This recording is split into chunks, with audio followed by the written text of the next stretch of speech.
I'll go very quickly so you don't get bored. Okay.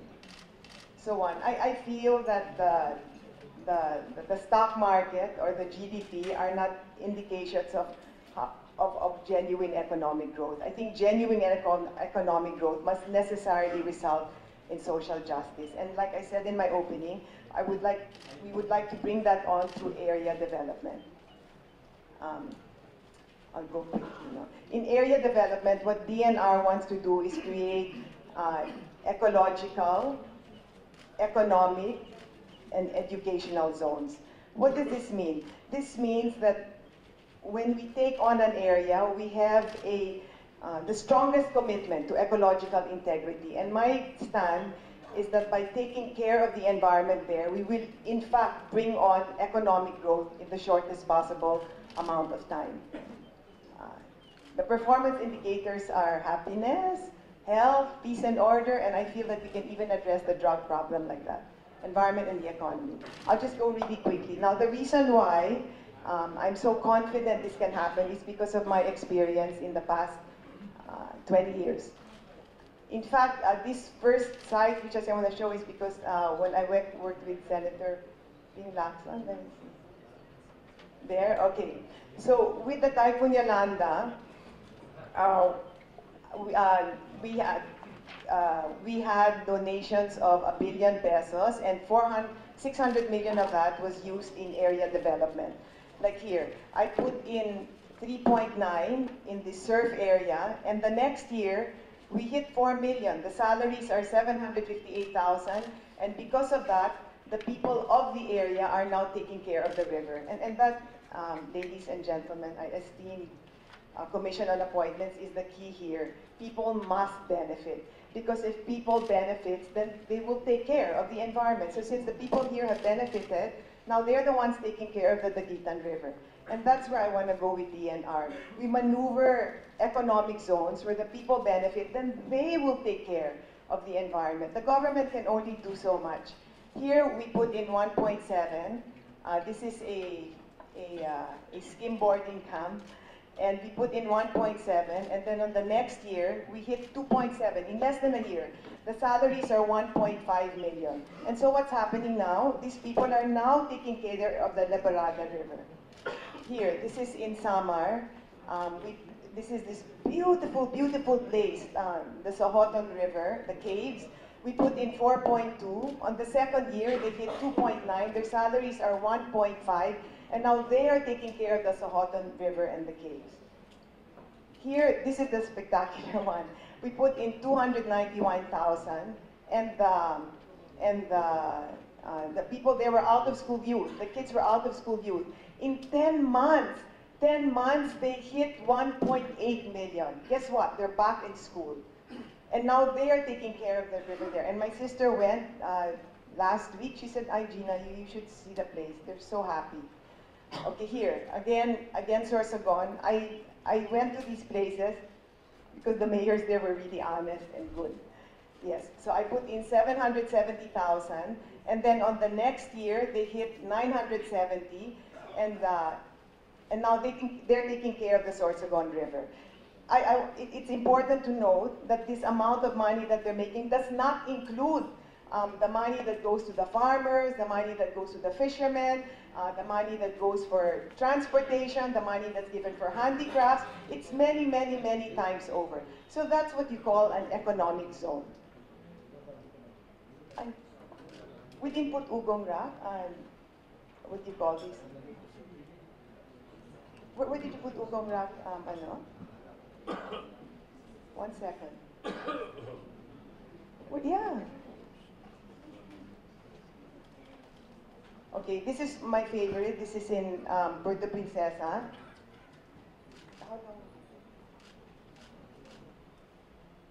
Sorry. Let's just go back. Okay, we'll just go on. Okay, sorry. Christian, how long are you going to take? Come on, because they kept waiting, sweetheart. Let's go. Okay, so this is Ugong Rock. This is one of my favorites because the people here were really poor.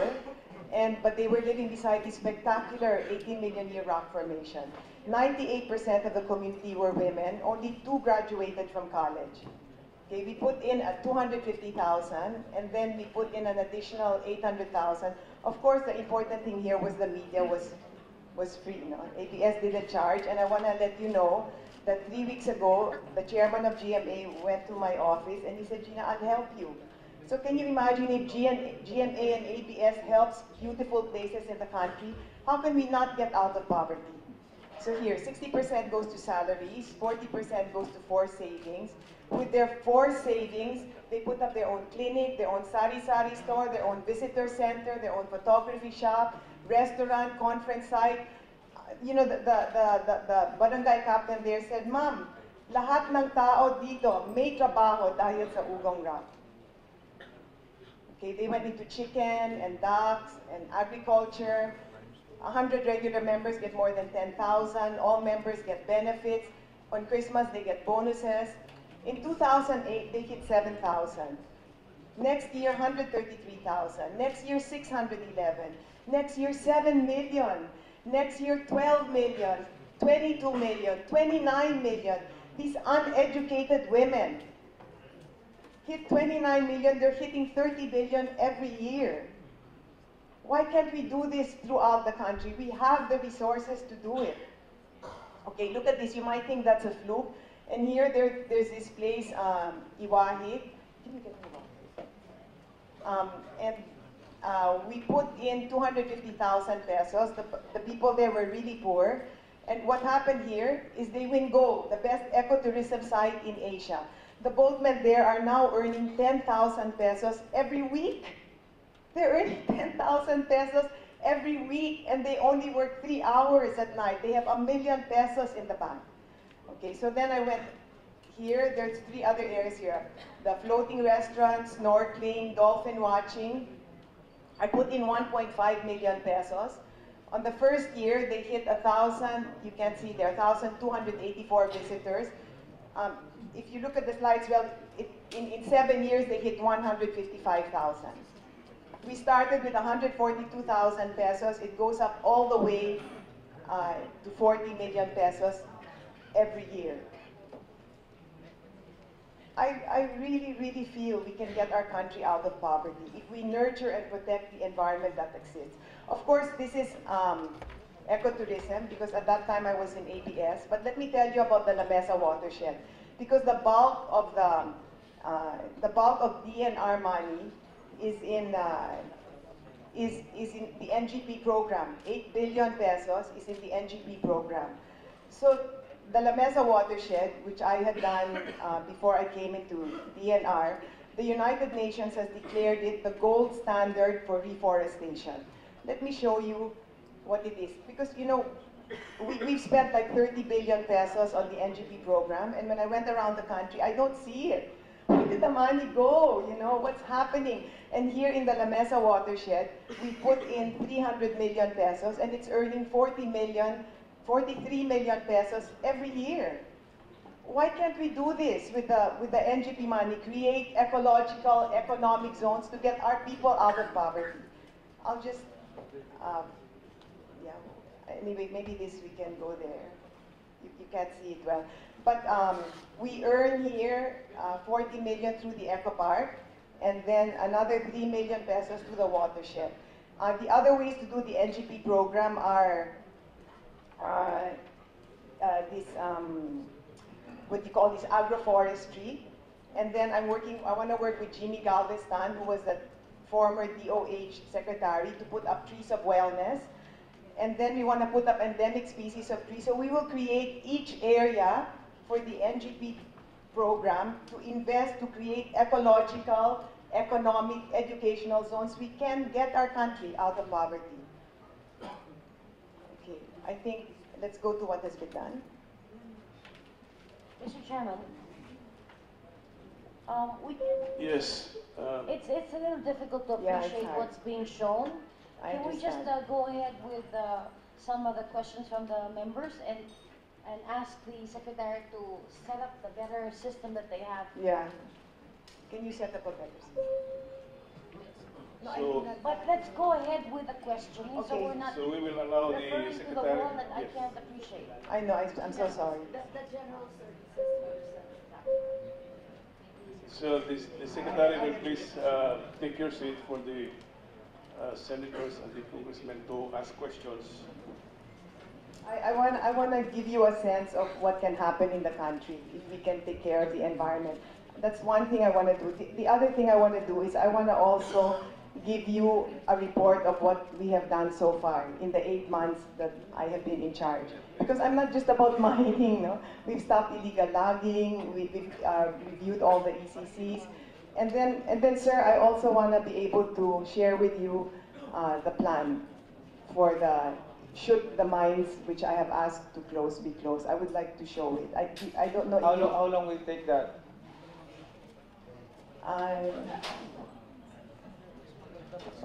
Okay, 15 minutes. Funny boy. Yeah, 15. Yeah. Okay, maximum 15. I'll go really fast. I want to build development models in this country which show that we can get our country out of poverty, and I want to do it in record time. I mean, I've told people if I don't make a difference in 2 years, I can go now. But let me try. So in the last 8 months, we have formed a task force made by the AFP, the DILG, the DOTR, the PNP, PCG, DOJ, and DNR. And is Art Valdez here? Where's Art? Art, can you stand up? Okay, Art Valdez is my USEC for the environment, and he's done a splendid, splendid job. He's my action man.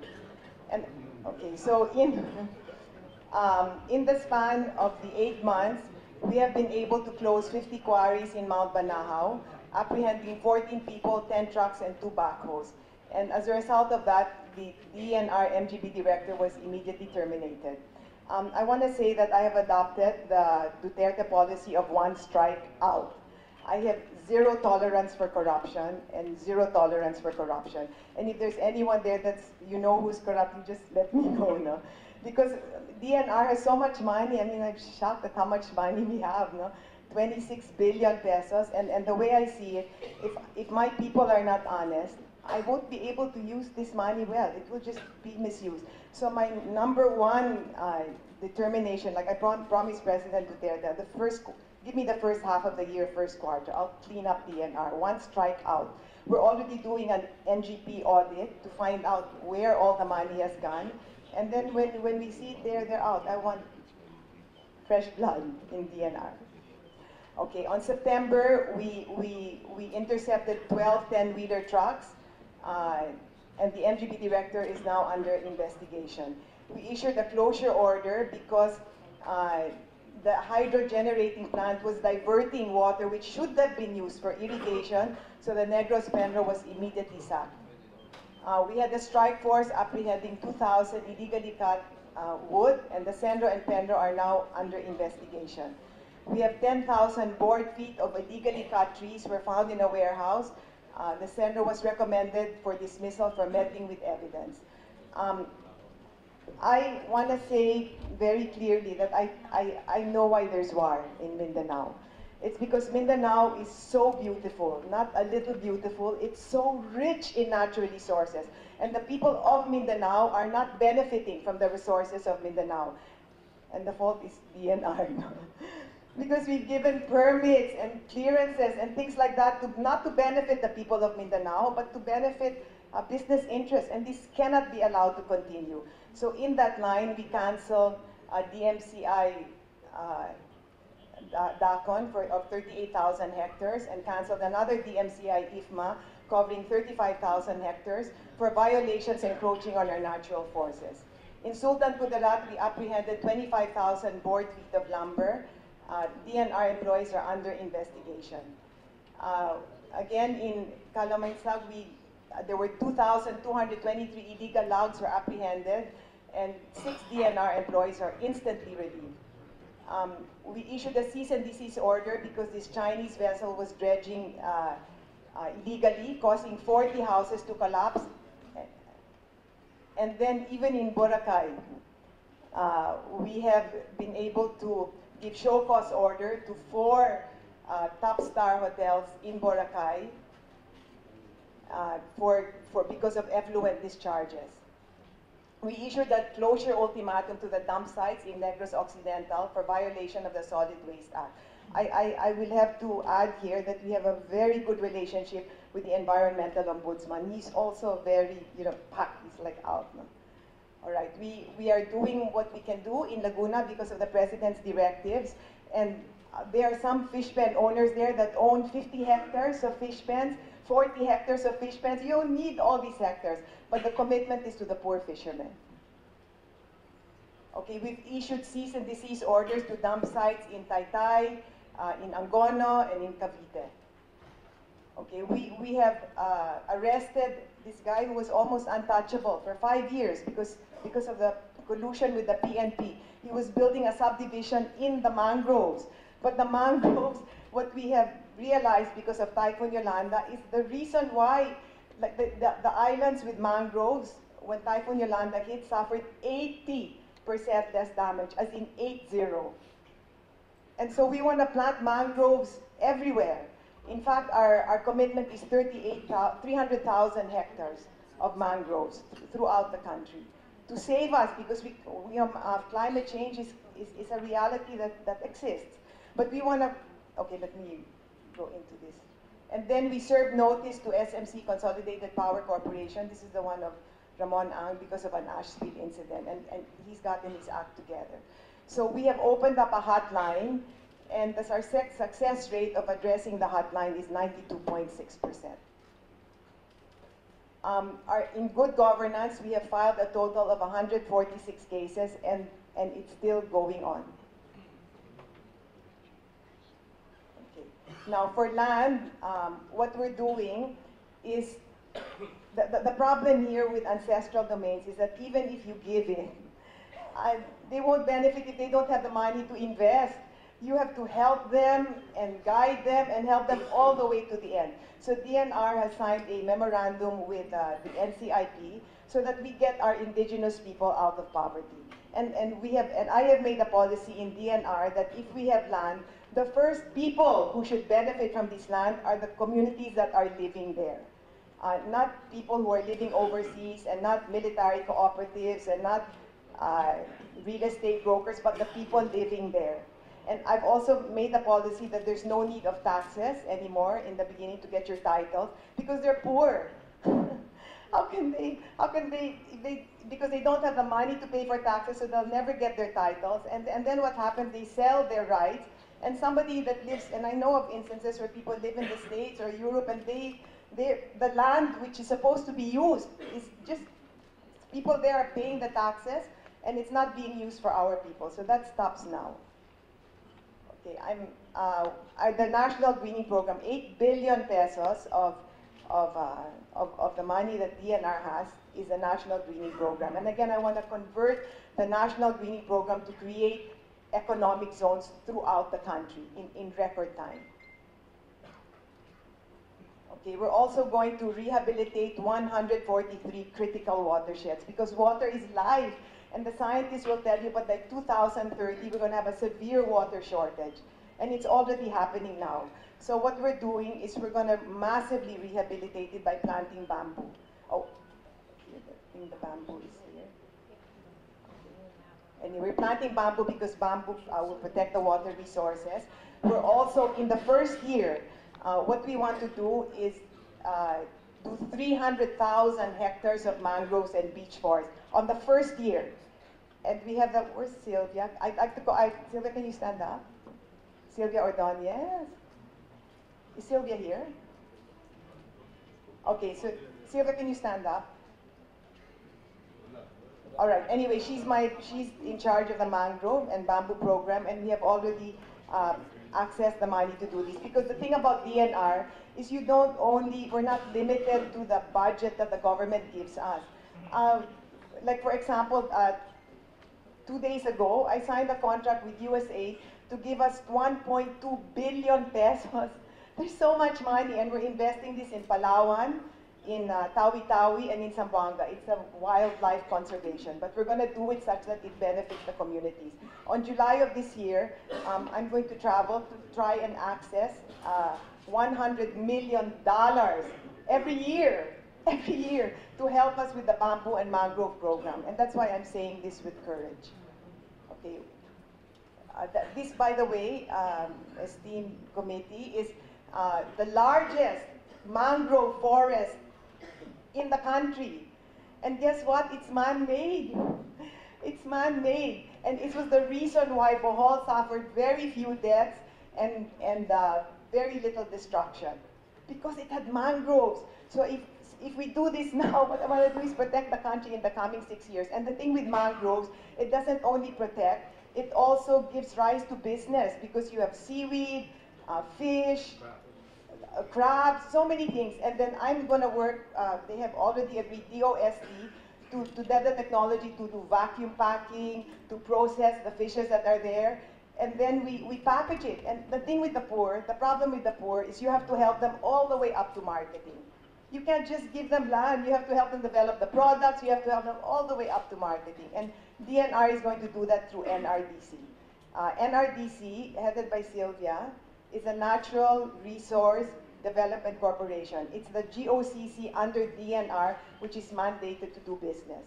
I come from a business family, you know, and I know that you just can't give money like that. What you want to do is invest and then help the communities make money and then help them all the way up to marketing. And then I also want to say that in the span of doing this, my experience in doing development work is the absolute necessity for commitment to values. Because if you give them money, and they're just gonna drink and smoke and womanize, walang mangyayari sa buhay, no? So one of the things I ask for is a commitment that the family must go to the child and the family. 2, they have to pay it forward. Kailangan tulungan yung iba. 3, it has to be very transparent. They have to put down all the money that they earn and they cannot spend everything. And we will help them do business. Okay, this our goal in 3 years is we want to print 1 million hectares of bamboo in 143 critical watersheds. Why 3 years? Because it takes 3 years for the bamboo to grow. But after it grows, you can make bamboo houses, which is 50,000 pesos, whereas the low-cost housing now is 200,000. We can jack up the economy with bamboo. It's good for medical, for medical purposes. Okay. In essence, what DNR wants to do is, the word that's coming to my brain is kick-ass, but I don't know if that's the right word to use in this committee, but kick-ass, can I say that? Okay. Sorry, yeah, but that's the word that came to my brain, no? But that's really what we want to kick-ass the green economy. So we're not gonna change, I have no intention to put down, what I feel is that if you have a green economy, you will just have more jobs, you'll just have different kinds of jobs. Okay, and what we do is an integrated area development approach. We have targeted 29 areas where we will work with the LGU, with some of the congressmen here, and to work together to build models which show that we can get our country out of poverty. Okay, in addition, we have audited 50 ECCs. We also gave show cause, as you know, to 75 MPSAs because they were in watershed areas. Okay, I'm just going to go quickly here. Okay, can I show you now what we want to do in the mine site? Is that okay? Is that okay? May recognize the presence of the Senate President Coco Pimentel, Senator Coco Pimentel.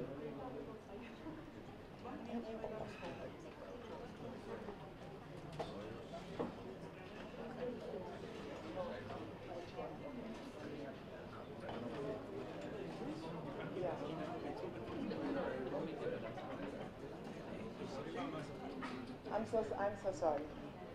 Oh, you put it here?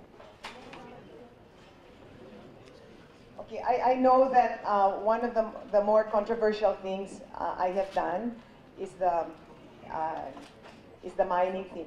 Christian, can you show the watershed? Show the watershed first.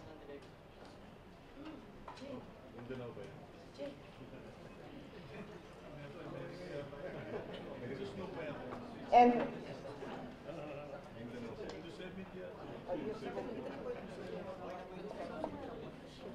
all right, can you see this? Mr. Chairman, I think we're doing well already. So huwag na nilang palitan, tuloy na lang. Huwag na Okay waste na. time. Tuloy mo Oh, na. so Check okay na it. daw. Yes. Okay, okay na. Don't touch anything anymore. Okay, Go thank ahead. you very much. Continue. Christian, can you go to the watersheds? Go to the watersheds, Christian. All right. Let me,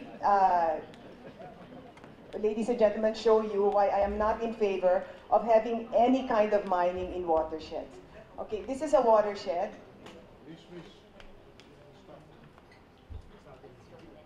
Okay, this is a watershed.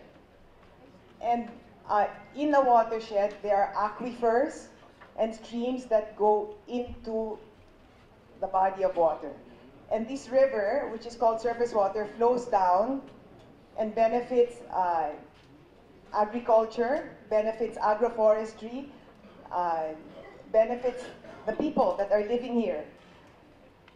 Now, what happens, for example, if you do open pit mining in a watershed?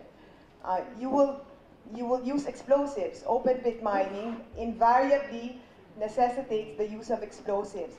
And what you want to do is you want to get the ground mineral resources, which are here, under. What happens if you use explosives? In this country, 100,000,000% you'll hit a water table. That doesn't happen if you do the mining in Canada and if you do the mining in Australia, but that's what happens in this country. You will invariably hit a water table. That water table should have gone down and fed agriculture and fed the people living there and been used as a backup measure. So what happens when you hit the water table? That water table goes into the open pit, as it has, and then the mining company has to get out the water, throw it into the river because you need the minerals there. But that water, they use some of the water, but at the end of the day, that water goes to waste. One, they don't pay for the water, and I think that's a problem with the policy. And then two, you're throwing it away. All right, so this is open pit mining for the senators, and I mean, that's what happens. This is not the Philippines, but open pit mining, that's open pit mining. All right. So this, esteemed senators, is the Berkeley pit. This is an open pit mine that was left abandoned in Montana. And it's so acidic. This is from a book written by, we just came across the book, and I ended up talking to the author. That open pit is so acidic, it can burn the propeller of a boat there. And the American government has spent $100 million already in that open pit. And it's so acidic that it's going down already into the soil. And the community that's living there has migrated out. But this is the reality that exists. It's a financial liability to the American government for eternity. Now, I want to show you what a slide I took just last week. Okay, look at the color of that, and look at the color of that. It looks really similar. That's Manila mining in Surigao. The price of gold went down, so they suspended it. But they haven't been taking care of it, and they don't even have the funds there to rehab it. And my staff tells me that it's not acidic, but it's full of copper. Nevertheless, it's a danger to the area. Okay, so this is from my iPhone, so you please excuse me. I don't think, Christian, are we able to fix it?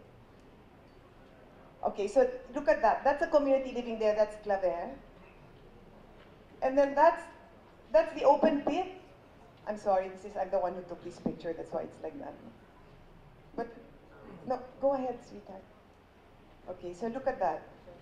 Yeah, and then in Surigao, it rains every year. And when that overflows, what's going to happen to the people living there?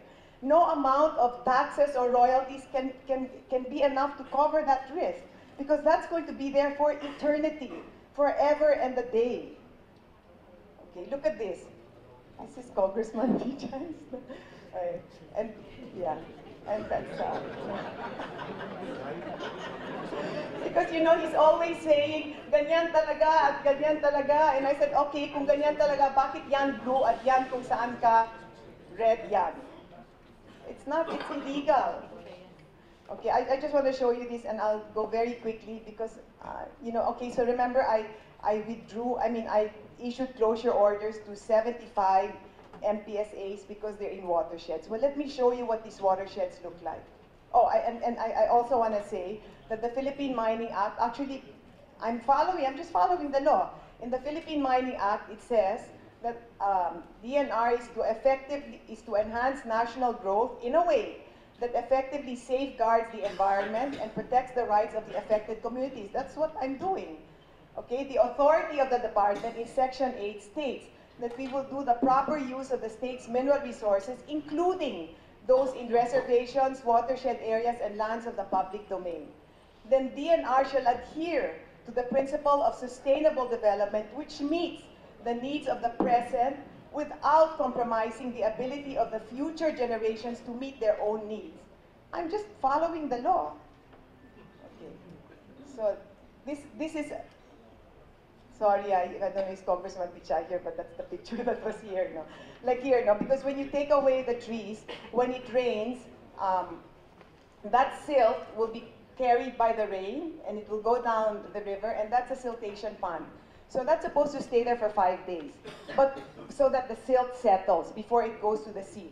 But what if it rains, and it's always raining in the Philippines? Then it's going to overflow, and that's what happens. I took these pictures myself. Well, I was in the chopper when they took it.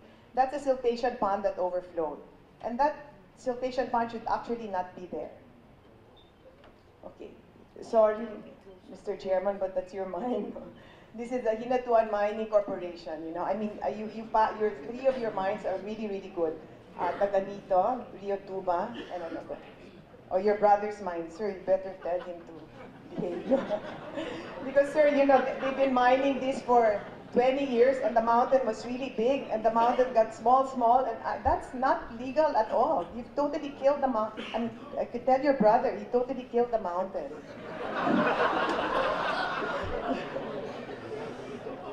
And then here, this is in Samar, look at that. There's mining in a watershed, look what happened. My staff went there, look at the sea. And when that happens, who suffers? The fishermen. Okay, and then this is Naman Zambales. There's 4 mine sites in a watershed. Because for however, you know, I know that there are many oppositors here, but the reality is there are few people that benefit, but how many people suffer?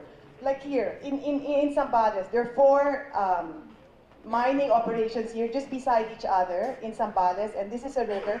It's affected 2,500 households. When I suspended the mine site, the cathedral was full of people. Oh, and this is one of the mines in Zambales, that one, that one, that one, that one, and that. It's not good at all. And that's why when I saw that in the mining review, what they said, oh, you're just fine. Anong fine, no? That means, I said, just close it, you know, because the very fact of mining there is putting people's lives at risk. Okay, and look at this. Like, for example, in Dinagat, this mining corporation has adversely affected 6,800 households. Cromico, 1,500. Oriental, 1,200. The list goes on. Okay? Yeah. So, I want to show you, like, look how, you know, look at this. I mean, it's so beautiful, you know. Look at this river basin here, the Magdugdug watershed, the Agusan River Basin, the Iliwagwag Falls, the Mainit Hot Springs, and you want to mine that? My God, no? And then the people are fighting me pa because I don't want mining there, especially Inquirer. No? And I'm sorry, I'm just joking. No? Okay, but I'm not joking. No? I'm trying to, yes, I'm not meant to be in politics.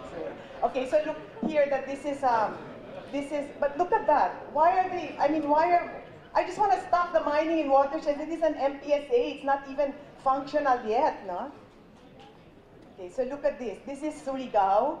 Surigao, this is the Enchanted River, and there are blue fish that come up every 12 hours. They don't even know where this fish comes up. It's an enchanted river. Okay, this is not connected to the watersheds, but I just wanted to show you this. Okay, this is the mining that was going to happen more in Dunagat and Surigao. This is in the watershed, and that's in Zamboanga. Okay, that's the catch basin of Mindanao, the Matutum watershed, Lake Cebu watershed, Alabali watershed, and they wanted to mine that. Okay, that's the forest reserve there in Agusan del Sur. I mean, grabe talaga what they're doing in Mindanao, no? Okay, and then this is the Visayas. That's the Bago River watershed. They wanted to mine that.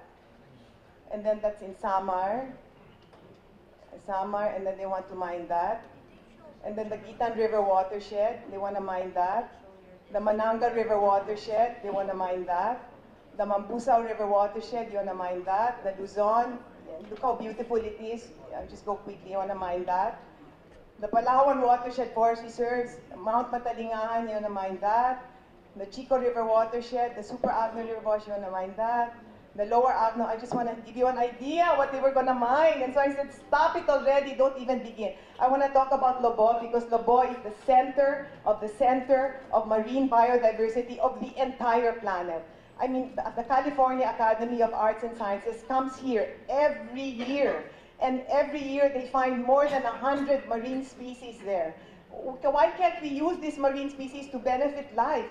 Esteemed Commission on Appointments, I don't know if you're aware that we have shells and sponges that can cure cancer, that we have a venom that's emitted by our snails that is even better than morphine, and that was decided by this Nobel laureate.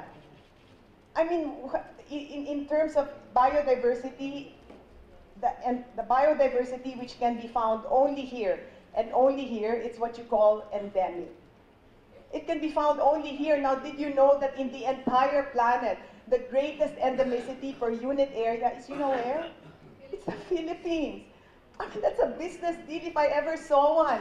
I mean, who said exports will go down? Why don't we export like for example, the other day, like 2 weeks ago, Dado Banata, who's a multi-billionaire, we want to set up an Institute for Translational Medicine in DNR. And he has agreed. And he's coming back on March, and he's bringing the top-of-the-line scientists in UCLA to find out how we can process our medicinal plants so that we can export it and use it. It's our gift to the world. And it is his intention that we use it so that it helps our communities. We have so much in this country. Okay, like look at this. Madagascar is 3 times bigger than the Philippines. But look, we have Madagascar has 105 species and 80 endemic. The Philippines has 180 species. And Madagascar is 3 times bigger. Look at this. Spain and Brazil is bigger than the Philippines. But their endemicity is 6% and 25%.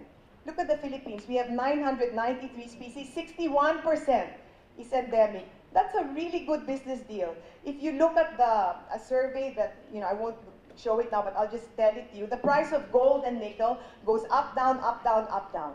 But the price of, the rates of health and wellness is on a steady incline, 20% every year, up and up and up.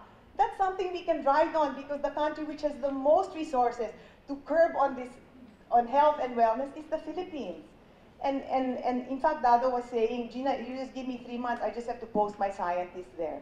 And he's not going to ask money at all. Well, these are the shells that can cure cancer. That's me with Dado. Okay, now I'm going to go into the mining things, and that's a big thing. Can you go to the mining?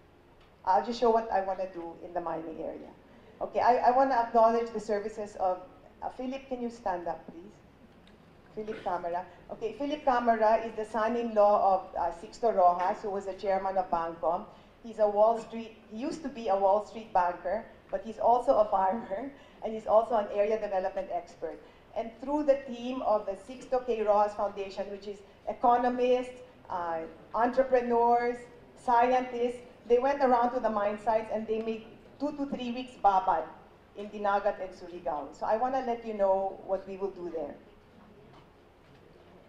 Okay, so we met also with the different CABSEC, the different cabinets here, like DOLE, DESDA, DA, DOST, BFAR, DILG, DTI, Philippine Coconut Authority, DPWH, and DSWD. And DOT is not here, but she's clearly in the pie. Okay, and so this amount of money is there, which means it's not a dream. They have that money there, and they can put this money in Dinagat and Surigao. I need 4 billion pesos, and this is the amount of money which all the cabinets are putting out to help 35,000 people.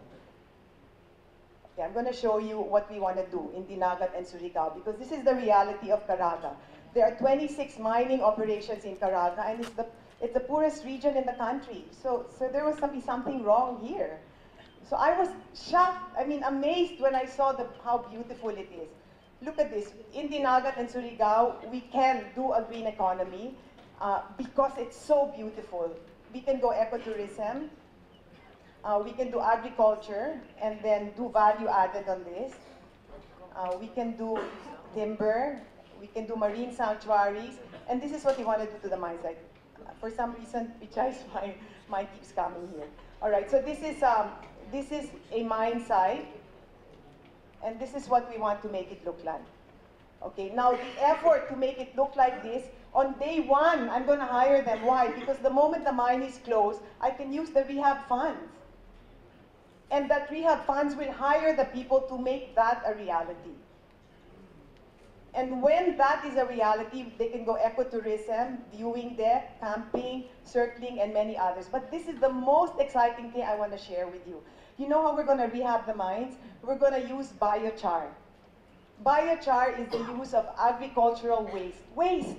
It's the use of ipa, dayami, corn tops, mango, pili nut cacao. We have experience, and I'm taking this opportunity to invite you all to Philip's farm in Zambales. He lives on mineral land, but he's making a lot of money every week in agriculture. Triple the agricultural production of normal farmers.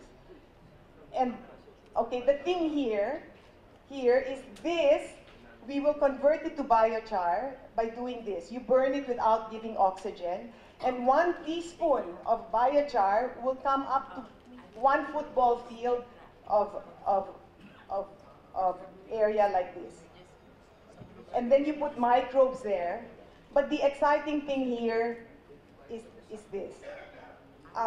When we rehab the mine site using biochar, you know how much, when the team went out to investigate, you know how much agri-waste there is in each municipality where there's a mine? You know how much?